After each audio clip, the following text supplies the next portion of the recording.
Welcome to your D131 Graphic Design 1 class. And I'm going to go over what we did our last class in class, but we used Figma, so you could certainly do it at home. And we did 2 exercises where we introduced typography and went over some of the operations in Figma to do some of the type operations.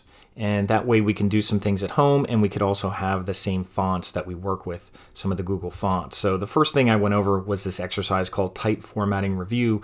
It's under Unit 5. If you click on it, you'll see a link that you could click on. And this is the link, actually, it's the link up here, not this one. This is when I submit it after you're done. But this is the original link that I'm going to share with you. So you could click on this. And you can also log into your Figma. If you created a Figma account, you could log into it because that would be easier. Because then what you're going to do is the file that I share with you, you're going to save into there. And I'll show you how you would do that. You would click on this one first. And it will open a new tab. So even if you are logged in, you can close this other tab. And if you weren't logged in, it would say log in. You'd have a button here to log in. It wouldn't show you anything here. And it says view only right now. You'd go to this drop down and choose duplicate to your drafts. So it says open down here, so you could open it. And once you open it, it's part of your drafts now. So it's saved to your Figma account. And what you want to do next is go here to either rename or double click on here and replace last F with your last name first initial. So I'm going to put Homa R here, and I'm going to put 2 because I already did this in class, so this will be my second version, and then just hit enter. So now it's saved, and if you ever need to close it and go back to it, just go back to files, and they should be down here with all files. So this is the one I just made now. This is the one I did in class. So I'm going to open this up again. You can just double click on it to open it up. It's basically an 8.5 by 11 sheet, and I did this in Gravit in the past, but all we're doing is kind of looking at some of the typographic tools. So I'm going to zoom into this a little bit here and move over here if I can kind of zoom here. And all I'm showing here is a headline and body copy using a serif body copy, and this body copy that I have here, if I double click in here, is actually Crimson Pro, which is a nice Google font, a very nice old style type Google font that we're using in here. Very nice readable typeface. And we talked about serif typefaces, how the letters kind of sit against each other very nicely. They flow into each other nicely. So that's what we kind of looked at first. I'll zoom in even a little bit more if I can here. I'm kind of zooming on my laptop. It's not the easiest thing. So we have this block here, and again, part of readability is keeping things with short line lengths. Part of readability is having left justified, meaning it's left aligned and it's ragged right. It helps us move our eyes across and come back to the beginning again. It's the best way to read, and using serif fonts is the easiest way to kind of do that. This kind of writing is very nice to read. Now for headlines, we can use something that contrasts with it. So we're using a sans serif here, and this is Archivo Black, which is kind of like an Arial Black, at least from our Google Fonts list. So we have a nice contrast between a real heavy weight of a headline here, sans serif, and then a nice readable serif. And you can see when we use a serif, if you used italic in here, they have nice italic styles in here, which actually creates a whole different font. This is actually a different font that's within the Crimson Pro type family, but I'm just throwing that in there right now. And some of the things we could do when we're in here, we can highlight some of this body copy, and we have over here, we have line height and we have paragraph spacing. Now paragraph spacing, it'll separate this paragraph from that paragraph. So it'll basically be spacing in between paragraphs. So if I used paragraph spacing, and I'm hovering over the icon here, it'll only move it away from there. It uses like a space before. And sometimes we want a little bit of that. We don't want too much because we want the headline to go with the body copy, but sometimes you want a little bit of breathing room. So I might do something like maybe 6 pixels. Now this is measuring in pixels, and that's not too bad there. Maybe even less than that. Maybe even something like 4 pixels might be a nice amount. And I could have also done this up here too. I could have added it in between there and kind of increased it. I'll put it back to 0 because you can see it won't use both, so it's using one or the other. So even when I go up there, it's not going to double it up. So it still said 4 whether I selected this one, it did space below, and whether I selected this one, it did space above. So either way, it's creating 4 pixels in between there, which is giving a little bit of breathing room. Something else we could do with this body copy here is give it a little air, a little line spacing. That's the first setting here. and it's going in percentages, and typically auto is somewhere around 120, 125, and if you go above there up to like 130, you'll start getting a little more air in between it.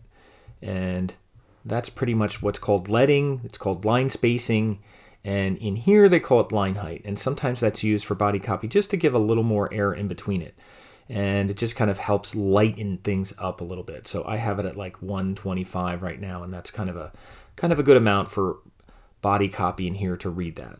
And just wanted to point that out. So again, we have paragraph spacing, which is creating spacing in between, and we have line height, which is kind of increasing the line spacing to kind of spread that out just a little bit. And then moving on, we have a section down here. I apologize for the scrolling around, but we have a multi-headline here, and you can see it's dominating this section here. And this is still a nice body copy to use. I think this is still Crimson Pro in here, which is fine, but this is kind of dominating. So I'm going to see if I can put this back here.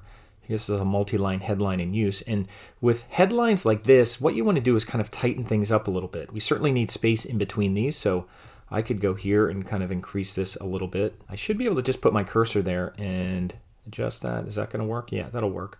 And I'll just increase a little bit, and I'll put like 4 like you did for the other, maybe 6 because it's kind of a bigger headline here. And same thing down here. I might highlight this body copy, and I might use line height and spread that out a little bit more. Maybe take it out to like 130. And you could always type the number in. If you're having any issues there, you could always type in 130. Be careful though, you have to put the percent, because if you don't, it'll, I guess, use some kind of units and kind of mess it up. Now, what I wanted to point out here is with headlines, we're still using a sans serif here. You want to tighten up headlines. You want to tighten up both the tracking and the line spacing. So let's tighten up the line spacing first, because we know how to do that. That's the line height again here. And I'm just going to kind of go in the opposite direction and tighten it up. And I'm taking it down more to, almost like 100%, maybe in the 90s a little bit. So you have to be careful. You have to look at where you have ascenders and descenders, so they don't hit against each other. But I'm taking it down maybe 95%, something like that, just to tighten it up, because your eyes will take that in as one element. So you want to tighten up multi-line headlines. You might also want to bring the letter spacing in here. Now, we use the term tracking sometimes, but they call it letter spacing in here. And I'm going to tighten that up a little bit. So I need to highlight it. I need to highlight all the letters to do that. And let me tighten this up. And you can see what that does. Now, I don't want anything really that tight. That's -15. If I even took it down to like -3%, it's going to tighten it up just enough. There's 3%. That's tightened up enough that it just brings it together a little bit. We don't want it too tight so that there's real fine lines in between there, but we want everything a little bit tighter. Your eyes will kind of take this in because it's bigger. It's almost like you need to stand back a little bit. So you need to tighten it up so your eye takes this in as one element. If they're too far apart, your eyes will kind of look at one line, then the next line. So you want them to be read kind of an all-in-one kind of viewing, to kind of just take it in as their own block, take this part in as its own block as well. And I think that's all I went over with that. Again, I'm just kind of doing this from memory of what we went over in class, but we kind of talked about that a little bit. So that's letter spacing or tracking, which is the print term. And we used line height down here, which is also considered leading. And I think that's it. I'm not sure if I did too much more with that. Now, one thing I want to point out about these blocks here is that if you grab these, there's these settings down here. This says auto height. Now, if you click on auto height, it'll kind of drag it back up so you don't have any extra space in there. So if this got moved down and you did auto height, and again, you can move this all around. You could change the way these look, but if you had extra space down there, if you hit auto height, it'll bring it in. Now, you don't want to use auto width because it'll do that. It'll put everything on one line, so we don't want to do that. So I'm just going to undo that right now. And then over here, this is called fix size, and that just means you're dragging it and resizing it. So you're customizing it is all you're doing there. So once you customize it, then it's kind of locked in. So then if text gets bigger, it'll actually go outside of the box. It won't hide it like in some programs, but it will go outside the box. If I made this small, it doesn't cover up the text, but it makes it go outside the box. So that's why we'll use like auto height, just to kind of have the box fill everything in. And finally down here, we talked about kind of logo design a little bit. We got into it a little bit, just talking about contrast between kind of the main element and the supporting element. Big guy is the main element, construction is a supporting element.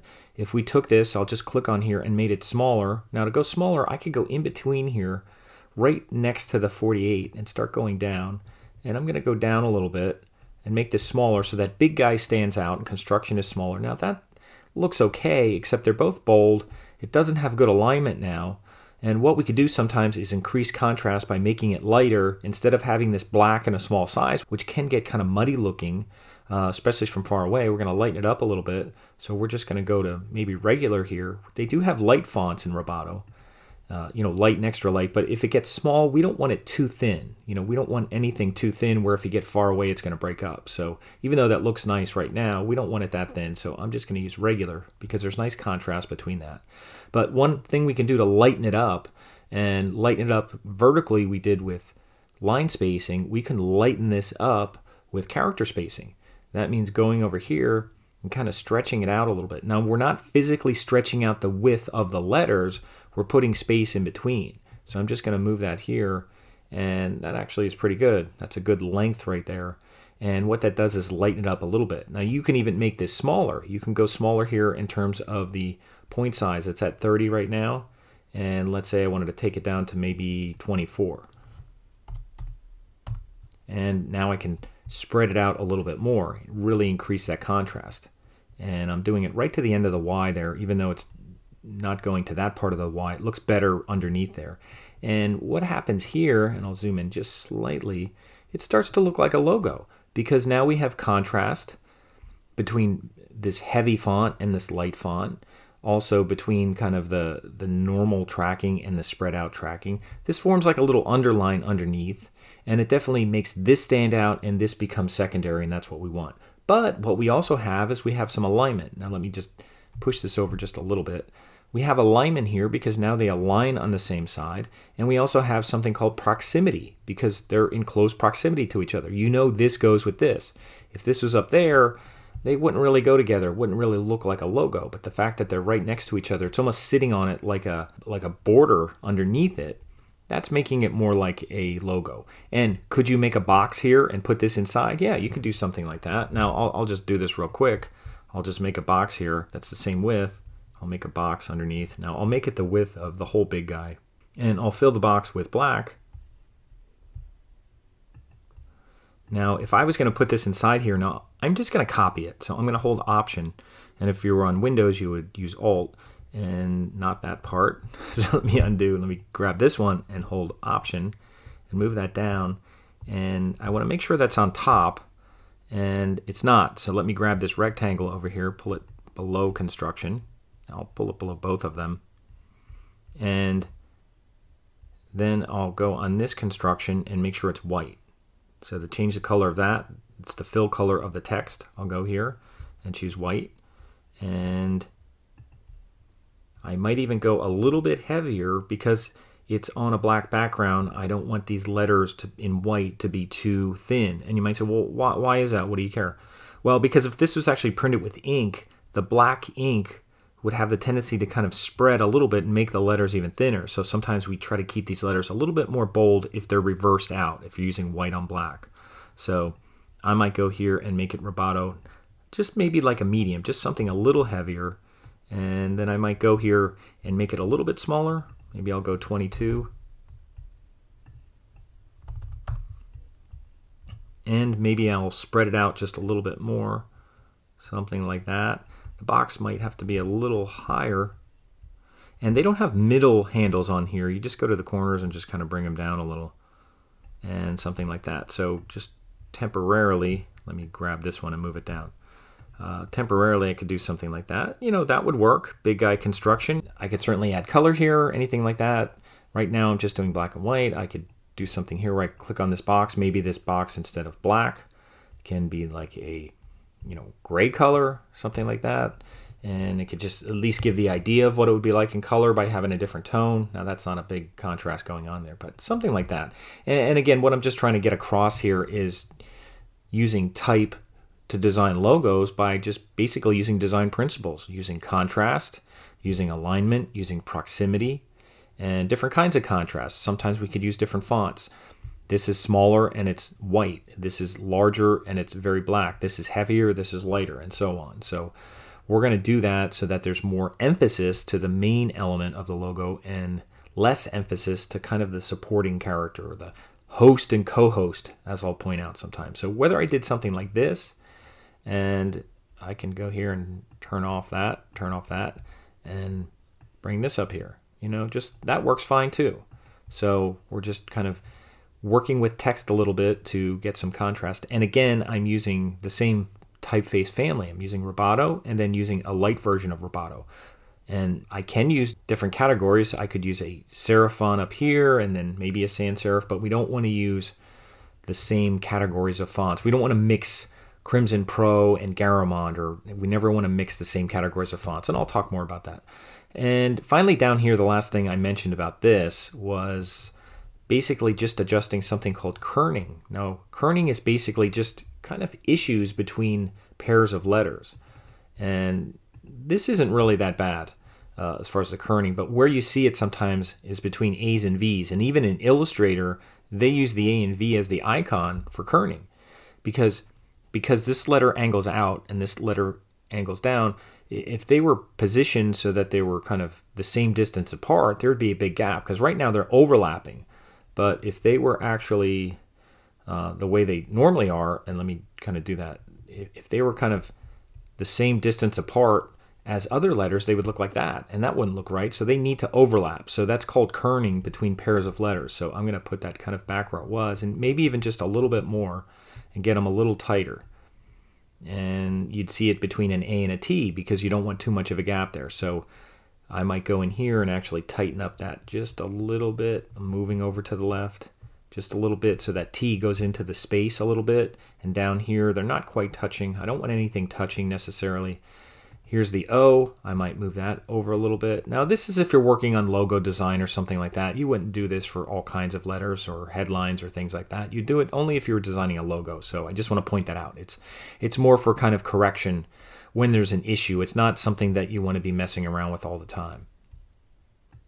And I'll bring that in a little bit so that O fits nicely. You see how that O fits in that nook between the serifs? The serifs kind of like encompass that letter in there. All the letters kind of flow nicely. Even though they're capital letters, they kind of flow nicely in there. So that kind of helps. So that's just doing an adjustment. That's called a kerning adjustment. But in here, they don't really call it kerning, but that's actually what we're doing. So letter spacing between a pair of letters is called kerning, and that's usually used for correction. Up here, we're doing letter spacing that's kind of spreading out the letters to make them lighter. That's usually called tracking, and that's used for design purposes. And again, you want to do it for a specific reason. You don't just want to spread out things for no reason. You don't want to spread out big guy for no reason. Here we're spreading out so it has the same length of big guy. That's why we're doing it. And also to lighten it up. Some people just spread out headlines and they make them hard to read. Like you wouldn't go in here and highlight this headline and just start spreading it out. And why would you do that? It'll make it harder to read. Now you have big gaps between the letters and it's taking up more space. So you would not do that. So I'll undo that.